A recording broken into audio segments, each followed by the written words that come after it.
Hi friends. நம்ம last வீடியோல வந்து என்ன பார்த்தோம்னா, நம்ம பைத்தானோட பேசிக் இன்ட்ரோடக்ஷன் பார்த்தோம். அப்புறம் என்னென்ன ஏரியால பைத்தான் யூஸ் பண்ணலாம், அப்புறம் மிச்ச லாங்குவேஜ் கூட கம்பேர் பண்ணா பைத்தானோட அட்வான்டேஜ் என்ன, இதெல்லாம் நம்ம கவர் பண்ணோம். இப்போ இந்த வீடியோல நம்ம என்ன டிஸ்கஸ் பண்ண போறோம்னா, அதோட பைத்தானோட ஸ்பெசிஃபிக் ஃபீச்சர்ஸ் அத பத்தி நம்ம டிஸ்கஸ் பண்ண போறோம். பைத்தான் ஸ்பெசிஃபிக் ஃபீச்சர்ஸ்னா என்னென்னன்னு நான் இப்போ உங்களுக்கு சொல்றேன். இந்த 11 தான் ஃபீச்சர்ஸ் ஆஃப் பைத்தான். என்னென்னன்னா simple and easy to learn, freeware and open source, high level programming language, platform independent, portability, dynamically typed, both procedure oriented and object oriented, interpreted, extensible, embedded, extensive library. இந்த 11 இதுன்னு தான் இதை பற்றி தான் நம்ம பின்னாடி எல்லா வீடியோஸ்லையும் நம்ம டிஸ்கஸ் பண்ண போகிறோம். இப்போ ஃபர்ஸ்ட் நான் வந்து சிம்பிள் அண்ட் ஈஸி லேர்னுங்கிற ஃபர்ஸ்ட் ஒன்னை வந்து நான் எடுத்துக்கிறேன். சிம்பிள் அண்ட் ஈஸி டு லேர்ன்னா என்ன? அதாவது இந்த ப்ரோக்ராம் லாங்குவேஜ்னு இல்லை, எந்த லாங்குவேஜ் ஒரு இங்கிலீஷ் லாங்குவேஜை நம்ம எடுத்துட்டோம்னாலும் அதில் நம்ம முதல்ல தெரிஞ்சுக்க வேண்டியது வேர்ட்ஸ், அதோட வேர்ட்ஸை பற்றி தெரிஞ்சுக்கணும்.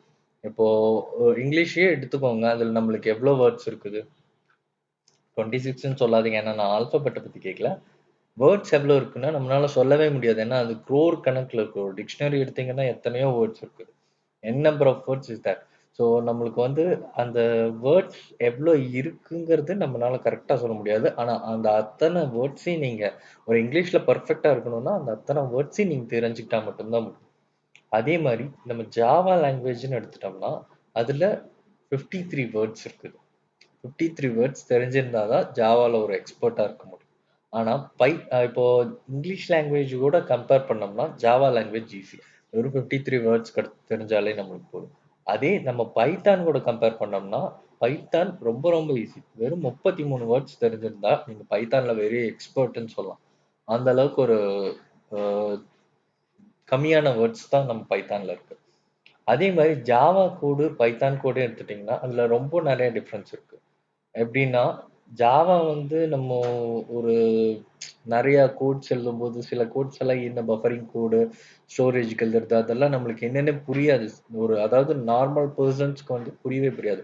அது ஒரு ஜாவா தெரிஞ்ச ஒரு பர்சனால மட்டும்தான் அதை அண்டர்ஸ்டாண்ட் பண்ண முடியும். இதே பைத்தான்னு பார்த்தீங்கன்னா ஒரு இங்கிலீஷ் ஸ்டேட்மெண்ட்டை படிக்கிற மாதிரி தான் இருக்கும். நான் அதுக்கு உங்களுக்கு ஒரு எக்ஸாம்பிள் நான் சொல்றேன். அது காமிச்சேன்னா உங்களுக்கு கொஞ்சம் ஈஸியா இருக்கும். இப்போ இந்த கோடு இருக்கு இல்லையா, இது ஜாவா கோடு. இந்த X equal to 10 greater than 30 இந்த கோடை வந்து நான் யாராவது ஒருத்தவங்க கிட்ட கேட்டேன்னா அவங்களுக்கு கண்டிப்பா இந்த லைன் ஆஃப் கோட் என்ன பண்ணுதுங்கிறது கண்டிப்பா தெரியவே தெரியாது. ஏதோ கிரேட்டர் தென் 20 அப்படின்னு போட்டிருக்கு, கொஸ்டின் மார்க் போட்டிருக்கு, 30:40 போட்டிருக்கு, என்னவா இருக்கும் அப்படின்னு தான் தெரியுமே தவிர இது என்னங்கிறது கண்டிப்பா யாராலையும் சொல்ல முடியாது. ஒருத்தங்களுக்கு ஜாவா தெரிஞ்சதுன்னா அவங்க கண்டிப்பா இதை சொல்லிடுவாங்க. இது ஒரு டெர்னரி ஆப்ரேட்டர். இதுல வந்து இப்போ இது கண்டிஷன் ஸ்டேட்மெண்ட் இருக்குது. இது ட்ரூவா இருந்துச்சுன்னா 30 வரணும், ஃபால்ஸா இருந்ததுன்னா 40 வரணும் அவுட்புட் அப்படிங்கிறத வந்து அவங்க தெரிஞ்சுப்பாங்க. இதுல நம்மளுக்கு நார்மல் ஒரு ப்ரோக்ராமிங் லாங்குவேஜ் தெரியாதவங்கனால புரிஞ்சுக்க முடியாதுங்கிறத நான் ப்ரீஃப் பண்றதுக்காக இந்த கோட் எழுதுறேன். இதே இது ஒரு பைத்தான்ல நான் கோட் எழுதுறேன்னா, இதே டெர்னரி ஆப்ரேட்டருக்கு நான் ஒரு பைத்தான்ல கோட் எழுதுறேன்னா பைத்தான்ல ஒரு கோட் எழுதுனேன்னா இப்படிதான் இருக்கும். இத வந்து ஒரு புரோகிராமிங்ல இல்லாதவங்க மட்டும் இல்ல. ஒரு ஸ்கூல் ஸ்டூடண்ட்னால கூட கண்டுபிடிக்க முடியும். x = 30. இப்ப x = 30. இஃப் 30 அதாவது 30ங்கிறது வந்து இஃப் 10 வந்து 20 கூட அதிகமா இருந்துச்சுன்னா x = 30. இல்லாட்டினா 40 அப்படின்னு வரும். இது ஒரு சின்ன ஒரு ஸ்கூல் ஸ்டூடண்ட்டுக்கு கூட தெரியும். இதோட அவுட்புட் 40 தான் வருங்கிறது கூட அவங்களுக்கு தெரியும். இந்த ஒரு இங்கிலீஷ் ஸ்டேட்மெண்ட் மாதிரி தானே இருக்கு.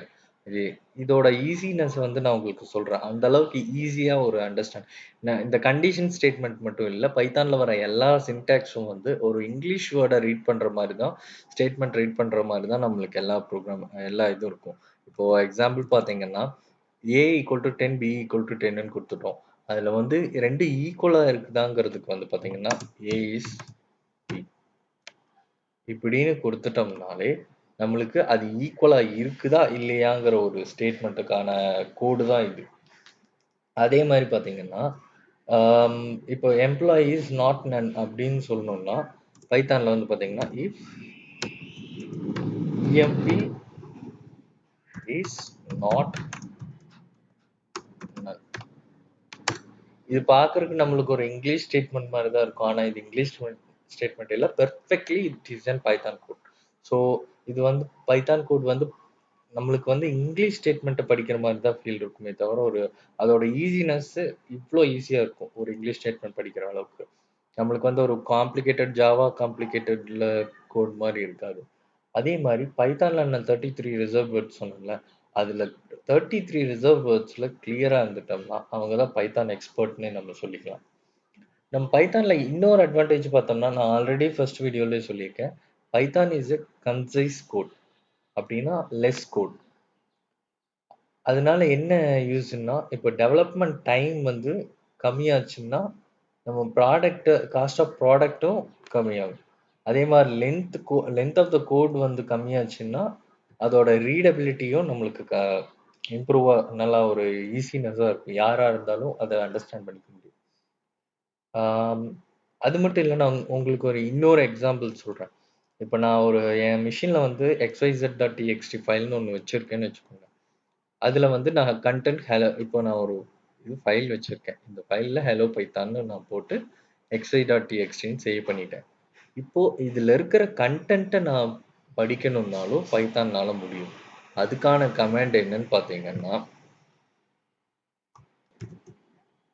இந்த லைன் தான் அதுக்கான கோடு. ஒரே ஒரு லைன். இப்ப ஜாவான்னு எடுத்துட்டோம்னாலோ, சி++ எடுத்துட்டோம்னாலோ, அதுல ஒரு பஞ்ச் ஆஃப் லைன்ஸ் எழுதணும். ஒரு ஃபைலோட கன்டென்ட் உள்ள என்ன இருக்குதுங்கிறது பார்க்கறக்கு. இதுக்கு பைத்தான்ல ஒரே ஒரு லைன் போதும். நான் உங்களுக்கு காமிக்கவும் சொல்றேன். ஆல்ரெடி இந்த ஃபைல் இது பண்ணியிருக்கேன்ல. இப்போ இதுல நான் வந்து பைத்தான் பைத்தான்ல அந்த உள்ள இருக்க அந்த கன்டென்ட் என்னன்னு நம்ம காமிக்கிறோம். பிரிண்ட்ங்கிறது எல்லாத்துக்கும் தெரியும். அத வந்து கன்சோல்ல கன்டென்ட்ட பிரிண்ட் பண்ண சொல்றோம் அப்படின்னு சொல்லி. அதாவது எத நம்ம பிரிண்ட் பண்ண சொல்றோம். ஏதாவது ஒண்ணு அவுட்புட்ட வந்து நம்ம கன்சோல்ல பிரிண்ட் பண்ண சொல்றோம். பிரிண்ட்ங்கிறது. ஓப்பன் அப்படிங்கிறது பார்த்தீங்கன்னா, நம்ம ஃபைல ஓப்பன் பண்ண சொல்றோம். எப்பவுமே ஃபைல் வந்து நம்ம சிங்கிள் கோட்டா, டபுள் கோட்ல தான் போடணும். நான் வந்து ஃபைல் நேம் வந்து xyzன்னு குடுத்துருக்கேன். அப்புறம் டாட் ரீடுன்னா நம்ம அந்த உள்ள இருக்கிற கன்டென்ட்ட படிக்கணும். அதனால நம்ம டாட் ரீடுன்னு சொல்லுவோம். இப்ப நான் குடுத்தேன்னா உள்ள இருக்கிற இது வந்துருச்சு ஹலோ வேர்ல்டு. நான் இப்ப வேணா மறுபடி மாத்தி நான் இதைய வந்து ஹாய் தினேஷ்னு குடுக்குறேன். சேவ் பண்ணிட்டேன். இப்போ மறுபடியும் நான் அந்த கோட ரன் பண்றேன். ஹாய் தினேஷ். இந்த மாதிரி உள்ள இருக்கிற கன்டென்ட் எல்லாத்தையும் அதுல நம்மளுக்கு காமிக்கிறதா பைத்தானோட, அதாவது எல்லா இதுலயும் இருக்கு. ஆனா பைத்தான்ல ஒன் லைன்ல நம்மனால அதை எக்ஸிக்யூட் பண்ண முடியுங்கிற ஈஸினஸ்.